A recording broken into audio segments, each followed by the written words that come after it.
وقفنا في الحلقة التانية لما كام الشرطة قبضت عليه في القسم وبدأوا يحققوا معاه، لكن السيستم رفض تماما إنه يدخل على بصماته ويقول لهم أي معلومات عنه. وفجأة أثناء التحقيق موبايل كام بيبدأ يرن والشرطي بيقرأ اسم المتصل، وبنعرف إن المتصل دي بتبقى بنته. فكام مجرد ما بيسمع الاسم بيقوم يضرب البوليس اللي حواليه أو الشرطة اللي حواليه، وبياخد الموبايل بسرعة جدا عشان يرد عليه. ودي كانت نهاية الحلقة التانية. النهاردة هنبدأ ملخص الحلقة التالتة والرابعة. يلا بينا. بتبدأ الأحداث وبنرجع بالزمن من 5 شهور قبل اختفاء جين، وبنشوفها وهي في المدرسة وصاحبتها المقربة يونج بتطلب منها تاخد تليفونها لأن المدرسة شافتها وهي بتلعب عليه وقت الحصة وخدته منها. ولما يونج بتاخد التليفون من جين بتقول لها التليفون ده قديم قوي وازاي لسه معاها، وان المفروض يكون معاها تليفون احدث من كده شويه. وبعد ما بترجع البيت جين بتكون زعلانه جدا وبتطلب من كام يجيب لها تليفون جديد لان اللي معاها بقى قديم جدا. لكن كان بيهزر وبيقول لها ان التليفون اللي معاه اقدم منها بكتير. لكن تاني يوم اول ما جين بتدخل اوضتها بتتفاجئ بتليفون جديد محطوط على مكتبها وبتفرح بيه جدا. وطبعا بنعرف ان كام هو اللي جايبه لها، وكمان جايب لها ميدالية هدية علشان تعلقها في التليفون. وبنرجع بقى للحاضر لما كان بيسمع تليفونه بيرن وبيعرف ان اللي بيتصل بيه هي بنته. فبيضرب كل اللي حواليه من غير ما يفكر وبيخطف التليفون بسرعه وبيرد عليه، لكنه ما بيسمعش اي صوت خالص. وفجاه المكالمه بتتقفل وبعدها على طول بيحاول كيم يتصل على جين لكن من غير اي فايده وتليفونها بيكون مقفول. فبيخرج بسرعه من القسم، وعلى الناحيه التانيه بنشوف مدير المخابرات هانج واللي لسه بيدور ورا كيم وبيطلب من رجالته يراقبوا تليفونه. لكن بيردوا عليه ان الموضوع بقى صعب جدا لان تليفون كيم قديم جدا وما بيستخدمش حتى الواي فاي او اي اتصال بالنت، فان هم يتعاقبوه الموضوع مش سهل خالص. وبعدها بيعرف هونج ان كيم اتحجز في القسم لكنه ما بيبقاش عارف انه خرج فعلا، وبيؤمر رجالته يروحوا القسم بسرعه يراقبوه. وفي نفس الوقت بنشوف ان زميلته في الشغل بيجي لها اتصال فبتسيب الشغل بسرعه جدا وبتمشي. وكمان الراجل بتاع المغسله اللي ساكن تحتيهم بيجي له مكالمه فبيضطر انه يقفل المحل، فبيروح على صندوق مخبيه وبيفتحه وبيطلع منه مسدس ولابتوب وبياخد المسدس وبيخرج بسرعه. وساعتها بنعرف ان هم شغالين مع المخابرات السريه بس في السر من غير ما حد يعرف. بعدها بيخرج هوانج ورجالته وبيروحوا كلهم ناحيه القسم علشان يشوفوا كيم ويراقبوه. في الوقت ده تشان بيسأل على بنته هاي ري وبيعرف انها بقالها فتره كبيره جدا ما بتخرجش من اوضتها، وكمان بقالها مده ما بتروحش المدرسه. وبيفتكر انها قبل كده كانت سألته عن كيم، فبيبدأ يحس انها خايفه من حاجه او متورطه في حاجه ومش عايزه تقول لاي حد وان في سر هي مخبياه. فبيؤمر رجالته بيخترقوا تليفون هاي ري وبيشوفوا كل اللي عليه. ولما بيفتحوا بياناته بيكتشفوا ان بنته مرتبطه بشاب، وكمان بيقرا الرسائل اللي بينهم وبيشوف ان هاي ري كانت بتحكي له ان جين كانت بتضايقها. وساعتها بيفهم ان بنته فعلا متورطه في موضوع. وبنشوف اخو بارك الصغير وهو بيدخل بيت كيم وبيدور على كيم علشان يقتله، لكن بيتفاجئ ببارك مستنيه وبيقوله ان كيم مش موجود، وحتى لو كان موجود فهو مش هيقدر عليه ومش هيعرف يقتله. فبيتعصب جدا وبيبدا يضرب في بارك، لكن بارك بيرد عليه بنفس القوه وبيدخلوا في خناقه عنيفه جدا. وهيون بيكتشف ان هو مش قادر يغلب بارك وبيبقى مصدوم جدا من قوته، وفي الاخر بيهرب من الشباك. وبارك بيحاول يجري وراه لكنه ما بيقدرش يخرج من البيت، وفي نفس الوقت بنشوفه وهو مستخبي جوه وبيحمد ربنا ان محدش شافه. بعدها بيتصل بهانج وبيبلغه بكل اللي حصل وبيعرفوا ان في عميل سري من كوريا الشماليه بيحاول يقتل كيم. وكمان بيقول له ان بارك كان موجود. وبعدها بفتره قصيره جدا رجاله هانج بيقدروا يحددوا موقع كيم بعد ما بيراقبوا تليفونه، وبيعرفوا ان هو موجود في مركز تدريب التايكوندو. فبيغير هانج اتجاهه فورا وبيتحرك على هناك. وبعدها بنشوف كيم اللي بيكون وصل فعلا عند تشوي وبيحكي له كل اللي حصل وان بنته اما تكون مخطوفه يا اما تكون اتقتلت، وهو لسه مش متاكد من الحقيقه. فبيرد عليه ان احسن حاجه يعملوها هي انهم يتتبعوا تليفون جين. ولسه هيبداوا يتحركوا بيوصل هونج مع رجالته، لكن كيم بيستخبى منهم وهونج بيتكلم مع تشوي وبيساله كيم فين. وبيعرفوا هونج ان هو مش هيقبض عليه ولا هيعملوا اي حاجه خالص، لكن تشوي بينكر ان هو شاف كيم اصلا. وفجاه بيشوف كيم مستخبي وبيبص له وبيديله اشاره، وفي لحظه بيبدا كيم يضرب رجاله هونج وبيوقعهم واحد ورا التاني بكل سهوله ومحدش فيهم بيقدر يقف قدامه. وبعدها بيثبته على الارض وبيقتل اتنين رجالته. وبعدها كيم بيضرب طلقه في الانبوبه بتاعه الاطفاء وبتغطي المكان كله بالدخان، وبيستغلوا الفرصه دي وبيهربوا هما الاثنين بسرعه. ولما بيخرجوا بيلاقي باقي الرجاله محاصرين المكان من بره، لكن كان بيضرب عليهم نار ومحدش بيقدر يقف في وشه. وفي نفس الوقت بياخد حبله وبيربطه في السور علشان ينزلوا عليه. وبيبدا تشوي يدي كامل اشاره علشان ينزل بسرعه، وبيركبوا عربيه تبع مركز تدريب التايكوندو. وقبل ما بيمشوا بيضربوا نار على كاوتشات عربيه الشرطه علشان محدش يطلع وراهم. وبعدها بيروحوا لمكان سري كانوا مخبيين فيه عربيه من ايام شغلهم مع الحكومه، وبيركبوا بسرعه وبيهربوا. وفي نفس الوقت بيستغلوا قدراتهم وبيحاولوا يوصلوا لمكان جين عن طريق تليفونها وبيتتبعوه. وعلى ناحيه تانيه بنشوفه وهو بيدور على اي تليفون يقدر يستخدمه لان تليفونه فضل في القسم وقت ما كان محبوس. وبعد ما بيتصرف في التليفون بيتصل بكيم وبيقول ان في عميل سري من كوريا الشماليه بيدور عليه علشان يقتله، لكن اللي بيرد عليه بيكون تشوي وبيعرفوا ان هم دلوقتي كل تركيزهم على انهم يلاقوا جين لانها مخطوفه. وبيتصدم من اللي بيسمعه لما بيعرف انها مخطوفه وبيسالهم هم فين بالظبط علشان يروح يقابلهم. وبعدها بيقدر يحدد مكان جين وبيبلغ كيم بالعنوان، فبيتحركوا على طول على هناك وبيقول لهم بارك إن هو هيلحقهم على المكان ده على طول. وفي نفس الوقت بيكون واحد من رجالة تشان قدر يوصل لحبيب هاري وبيقعد يتكلم معاه وبيدّي له شوية فلوس على أساس إن هي تعويض على اللي حصل له. وبعدها بيسأله إذا كان كيم هو اللي ضربه، فبيرد عليه وبيقول له فعلًا كيم هو اللي ضربه وإن ما حدش يقدر يقف قصاده وإن هو كان عكس ما كنا متوقعين. وبعدها الراجل بيتصل وبيبلغه كل اللي عرفه، فبيؤمر إن هو يتخلص من أي دليل ممكن يثبت إن ليه علاقة بالموضوع. وبعدها على طول بنشوف حبيب هايري مقتول وبيبقى واضح جدًا إن كل ديّة أوامر مباشرة من تشين علشان بنته ما يبقاش ليها أي علاقة بالموضوع. وعلى الناحية التانية أخو بارك الصغير بنشوفه وهو رايح المدرسة وهناك بيلاقي شوية شباب واقفين، فبيسألهم إذا كانوا يعرفوا مكان جين أو يعرفوا هي فين دلوقتي، لكن الشباب بيستغربوا جدًا من الطلب بتاعه وبيطلبوا منه إن هو يمشي من قدامهم، لحد ما واحد فيهم بيقول له إن هو يعرف مكانها كويس لأنها كانت معاه في نفس الفصل. وقتها أخو بارك بيمسكهم كلهم يبدأ يضرب فيهم كلهم ما عدا الولد اللي يعرف مكان جين، واللي بيقول له إن جين اتفصلت من المدرسة ولو عايز يعرف مكانها كويس يبقى يدوّر على صاحبتها، لأن هُم الاتنين كانوا يعرفوا مكان بعض عن طريق التطبيق اللي موجود على التليفون. وساعتها بنشوف سانج وتوان والاتنين كمان كانوا بيدوّروا على جين بكل الطرق الممكنة. وبعدها بيوصل هيون ليونج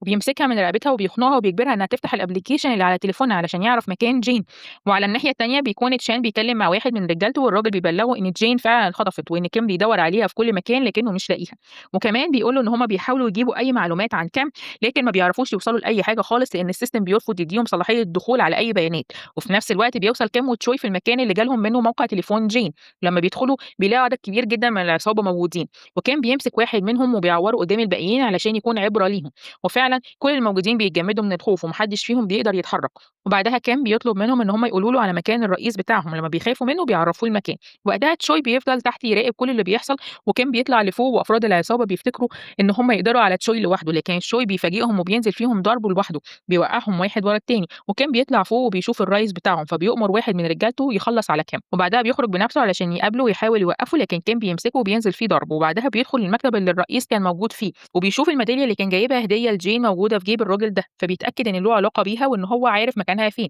وبيروح ناحيته علشان يسأله عن مكانها. لكن رجالته منعوه حاولوا يهجموا عليه لكن كيم طبعًا مش هيسكت لهم ونزل فيهم ضرب وقعد يوقعهم واحد ورا التاني لحد ما وصل للرئيس بتاعهم ومسكه وسأله فين جين. لكن الرئيس بيمسك التليفون وبيفتح صورة جين بكل استفزاز وبيقول له إن هي كانت موجودة معاه امبارح، وأول ما كان بيسمع الكلام ده بيفقد أعصابه تمامًا وبينزل فيه ضرب بعنف شديد، فبيفضل يضربه لحد ما يبان له صاحب وبيكسر عليه المكان كله. وبعدها بيسحبه وبينزل بيه لتحت عند ولما تشوي بيشوفه في الحالة اللي وصل ليها بيطلب من كيم إنه يبطل ضرب فيه، لأن الراجل ممكن يموت قبل ما يعرفوا مكان جين أو يعرفوا أي حاجة عنها أو يوصلوا لها. بعدها بيبدأ تشوي يسأله وبيسأله آخر مرة شاف فيها جين إمتى، لكن الراجل بيعترف إن هو عمره ما شافها أساسًا وما يعرفهاش، وإن التليفون ده خده من واحد متشرد في الشارع، وإن هو ورجالته شغالين في سرقة التليفونات وإعادة البيع تاني. وبيقول له إنه لما فتح تليفون جين ما لقاش في سجل المكالمات غير رقم واحد بس وهو رقم كيم، فقرر يجرب يتصل بيه ولما لقى كيم بيرد قفل المكالمة على طول وكمان قفل التليفون. وبعدها بيسأله كيم مين اللي كان موجود بجهات الاتصال، فبيقول له إن ما كانش فيه غير رقم واحد وهو كيم والرقم التاني كان غالبا اسم يونج. وقتها بيفتكر كيم إن جين كانت كلمته قبل كده عن يونج وإنها أقرب صاحبة ليها، وبيبدأ يحس بتأنيب ضمير شديد جدا لأنه ما كانش بيتكلم مع بنته كتير،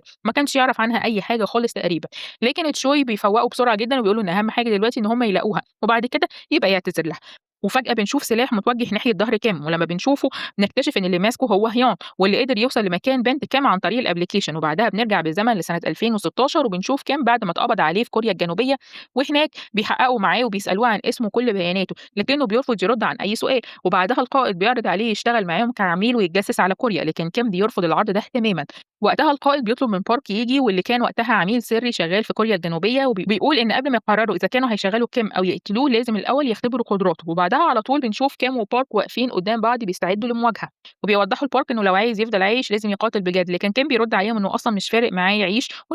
وإن هو هيحارب بس علشان ينفذ الوعد اللي كان بينه وبين صاحبه. وعلشان نفهم أكتر بنرجع لسنة 1996 وبيكون المدير العام في كوريا الشمالية عاوز يكون وحدات قتالات خاصة تنفذ عمليات في الجنوب، وبيروح لأماكن فقيرة جدا في كوريا وبيدخل المدارس وبيشوف مين قدراته البدنية تصلح لحاجة زي كده، وده عن طريق إنه بيخلي الأطفال الموجودين في الفصل يضربوا بعض وبيشوف مين اللي هيكسب. ولما بيعمل كده بنشوف إن في واحد بس في الفصل هو اللي قدر يكمل لحد الآخر وبيكون بارك، لكن بيكون في واحد لسه وبيمسك في بارك وبيكون هو كام، وبيشوف المدير العام وبيعجب بإصراره جدا وبيضمه للكتيبة اللي بيكونها وبيبدأ يدربهم وبيعذبهم وبيعرضهم لكل حاجة ممكن يتعرضوا لها في المهام، وبتكون اختبارات صعبة جدا. بيبقى باين في الاختبارات دي إن كيم هو أقوى واحد في الكتيبة، لكن بارك بيبقى شايفه متضايق منه.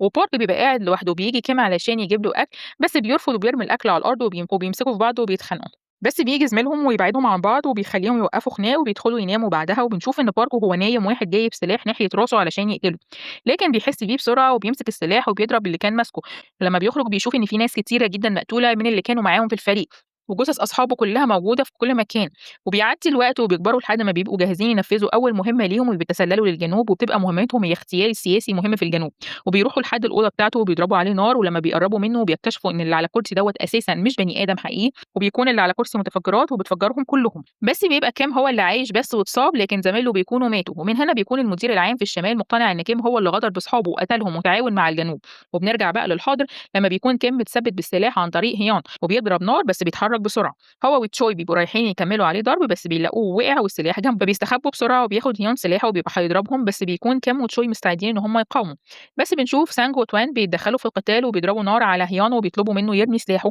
وبيرمي سلاحه فعلًا وبيقول سانج لكيم إن هو يسلّم نفسه لإنه خالف القواعد، بس بيطلب منهم كيم إن هو يجيب بنته اللي اتخطفت الأول وهيرجع يسلّم نفسه، وبيمشي هو وتشوي وبعد كده بيمسك هيون سلاحه بسرعة لمّا بيكون سانج وتوان مشغولين، وبيضرب نار على توان اللي بيقع على الأرض، وبتضربه سانج بالسكينة وبتعوّره، وبتبعد المسدس عن هيون. وبتهجم سانج اللي بتقع على الأرض بس بيجري بسرعة وبيمسك المسدس، بيقدر إنه يخرج بسرعة علشان يلحق كيم اللي بيكون راكب العربية وهرب بسرعة هو وتشوي، فبترجع تاني وبتطمن على توان وبتبقى فاكراه إن هو مات لكنه بيصحى فجأة وبيبان إن هو كان لابس واقي من الرصاص، وبنرجع لتشوي اللي بيبقى سايق العربية وبنشوف كيم اللي بيكون مصاب، وبيقترح تشوي عليه إنه يروح المستشفى بس بيرفض كيم وبيحاول يعالج نفسه لما بيكون خد رصاصة في الجنب، وبنشوف بارك اللي بيكون في طريقه ليهم وبيلمح العربية على طول وبيوقف التاكسي وبينزل بسرعة وبيقف قدامهم، وفي آخر لحظة يدوس تشوي الفرامل قبل ما يخبط بارك وبيركب معاهم، وفي نفس الوقت بيكون مدير المخابرات هانج بيراقب كام وبيعرف مكانه لحظة بلحظة، وبنشوف المتشرد اللي كان معاه التليفون وبيفتح عينيه وبيشوف قدامه كام اللي بيسأله خدت التليفون منين ومن مين، فبيرفض المتشرد إنه يرد عليه لحد ما بيهدده بارك إنه هياخده هناك في حتة ضلمة وهيضربه،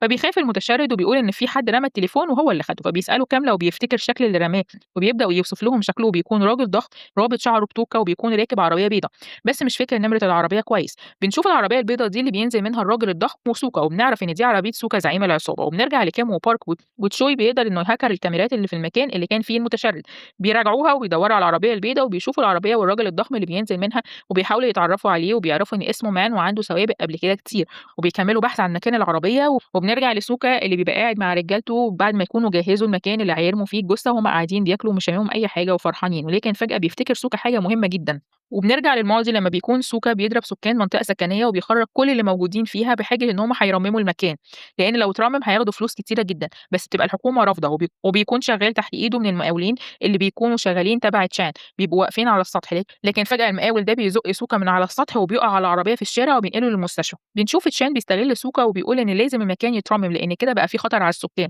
وبيخرج سوكا من المستشفى وبيجمّع عصابته وبيروحوا بعدها للراجل اللي وقعه من على السطح وبيقتله، وقتها بيعرف تشان باللي حصل، فبيبعت له علشان يتكلم معاه وإنه عايزه عشان شغل ضروري، بس بيروح سوكا وبيكون معاه رجالته وفاهم إن تشان عايز يقتله وبيتكلم سوكا إن هو عارف إن تشان ورا كل اللي بيحصل ده، وإن هو اللي مخطط إن سوكا يقع من على السطح ويقول لرجالته على طول يهجموا على تشان، وبيمسك رجالة تشان في رجالة سوكا وبيقعدوا يضربوا في بعض في خناقة، وبنشوف سوكا بيروح علشان يضرب تشان، لكن بيتفاجئ بقوة تشان اللي بيمسكه وبيضربه وبيخلص رجالة تشان على كل الرجالة الموجودين تبع سوكا، وبيعذبوه لحد ما بيستسلم، وواحد من رجالة تشان بيحط بطاطا مشوية في بُق سوكا وبيوقع له أسنانه كلها، فناحية تانية بنشوف إن تشان وبيبدأ يقول لتشان إن هو هيعمل كل اللي بيطلبه منه، وبيفوق سوكا بقى وبيخرج هو ورجالته وبيروحوا المستودع عبارة عن تلاجة كبيرة علشان يحطوا فيها جين، وفي نفس الوقت بيبقى تشوي بيحاول يتابع عربية سوكا وبيعرف مكانها، وعصابة سوكا بتبتدي إن هي تنقل جثة جين وبيبقى وصل للمستودع بس بيشوفهم فرد الأمن وعلى طول بيروح عليه يقتلوه، وبيدخل المستودع علشان يحطوا جين جوه وبيخرجوا لما يبقى خلاص قريب إن هم يعرفوا مكان جين فين وبيكون الكمبيوتر قرب يحمل،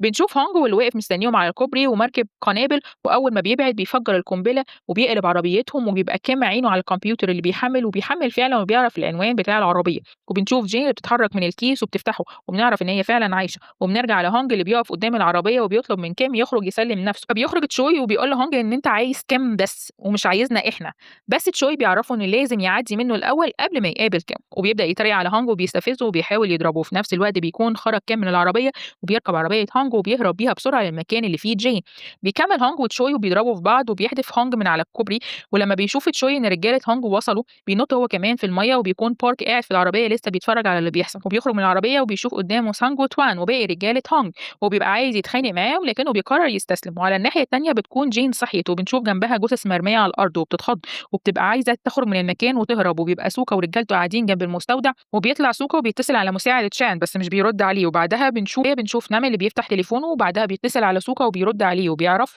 إن هو عايز يتكلم مع تشان وإن عنده مفاجأة عاوز يقدمها له، بيعرفوا إن الموضوع يخص بنته وإن هي قتلت بنت زميلتها في المدرسة. وبيعمل نام إنه ما يعرفش أي حاجة خالص عن الموضوع، بس بيبعت يوكي لنام تسجيل بصوت هاي راي لما كانت بتكلم سوكا وبتعترف إن هي اللي قتلت جين، وبيعرفوا كمان إن جثة جين معاه. وفي نفس الوقت بيكون تشان بيكلم هاي راي وبيعرفها إن هو عارف كل حاجة ويعرف إن هي قتلت جين، وبتحاول تنكر وبتعيط وبتقول إن هي ما قتلتش أي حد خالص، بس بيقوم تشان وبيضربها بالقلم وبيعرفها إنها لو كانت عاوزة تقتلها من الأول كانت تقول له وهو كان هيتصرف وإن هو هيعمل أي حاجة علشانها، وبيسألها لو كانت متأكدة إن هي ماتت، بس بتقول له إنها شافتها وهي بتنزف جامد جدًا لكنها مش متأكدة. وقتها تشان بيطلب من المساعد بتاعه إن يلفق التهمة لسوكا وإن سوكا يبقى هو اللي قتلها مش هاي راي بنته، وبنروح لجيني اللي بتبقى بتحاول تخرج من المكان وبتبقى هتموت من البرد وبتحاول تستنجد بأي حد، وفي نفس الوقت بيكون وصل كامب وبيشوف العربية البيضا وبينزل وبيروح يفتح الباب وبيلاقي فعلًا رجالة سوكا وبيدخل عليهم، وعلى الناحية التانية بيكون سوكا فتح باب المستودع ودخل لجين، وبنرجع لكامل اللي بيسأل رجالة سوكا عن بنته وبيوريهم صورتها لكنهم مش بيردوا عليه وبيطلعوا سلاحهم علشان يهجموا عليه ويموتوه.